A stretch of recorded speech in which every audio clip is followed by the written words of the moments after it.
नमस्कारं सर्वेषां छात्राणां स्वागतम् अस्ति।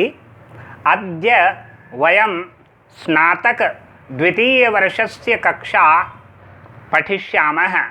अस्माकं विषयः अस्ति छन्दः।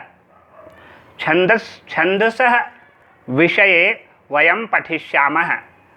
आप सभी का हार्दिक स्वागत है। आज हम स्नातक द्वितीय वर्ष की कक्षा के अंतर्गत अंतर्जाल के माध्यम से छंद शास्त्र के विषय में अध्ययन करेंगे।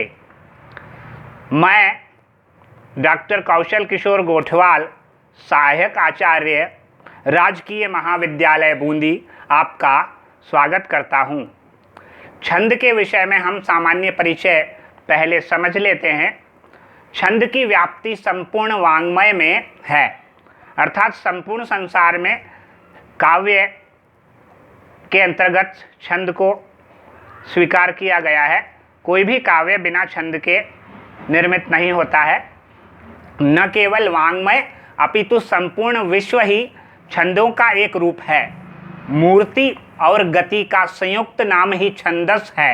यही वेद का वास्तविक स्वरूप है। 6 वेदांगों के अंतर्गत वेद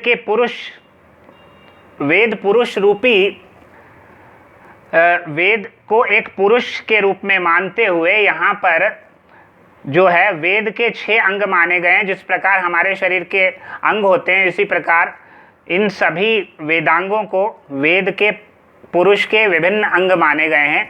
तो यहाँ पर पाणिनीय शिक्षा में एक कथन आता है, कहा गया है छंदः पादौ तु वेदस्य, यानी छंद शास्त्र को जो है वेद का पाद माना गया है, यानी पांव माने गए हैं। जिस प्रकार हम एक स्थान से दूसरे स्थान पर जाने के लिए अपने पैरों का, अपने चरणों का प्रयोग करते हैं, उसी प्रकार किसी कविता की रचना के लिए छंद की आवश्यकता होती है। यही वेद का वास्तविक स्वरूप है। प्राचीन वाङ्मय में छंदस शब्द का प्रयोग वेद के लिए भी किया जाता था। वेद के अनुकरण पर ही भाषा में छंदस शब्द का प्रयोग सर्वप्रथम हुआ था। छंद शास्त्र को समझने के लिए एक महत्वपूर्ण सूत्र का प्रयोग किया जाता है, जिससे हम छंद शास्त्र को किस प्रकार छंदों की रचना होती है और किस प्रकार इन छंदों की गणना होती है यह देखते हैं। तो वह सूत्र क्या है? य माता राजभान सलगा, या इसको ये भी कह सकते हैं य माता राजभान सलगम। कोई गम बोलता है म हलंत करके, या कोई सलगा, तो ये पूरा सूत्र है य माता राजभान सलगम। इस सूत्र में आए हुए 10 वर्णों से संपूर्ण वाङ्मय नापा जा सकता है। यह भारतीय प्रतिभा के चमत्कार का एक छोटा सा प्रदर्शन मात्र है। इसके द्वारा भी छंद की व्याप्ति को समझना हमें चाहिए। इसी से छंद शास्त्र को समझा जा सकता है, विभिन्न छंदों को भी समझा जा सकता है।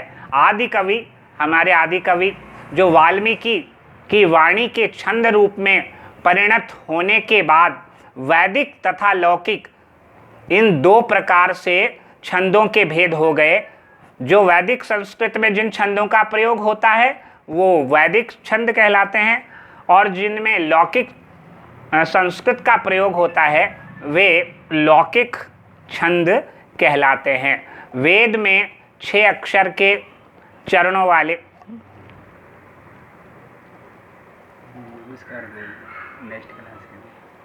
नमस्कार आगे का नेक्स्ट क्लास में कोई बात नहीं, वो काट देंगे।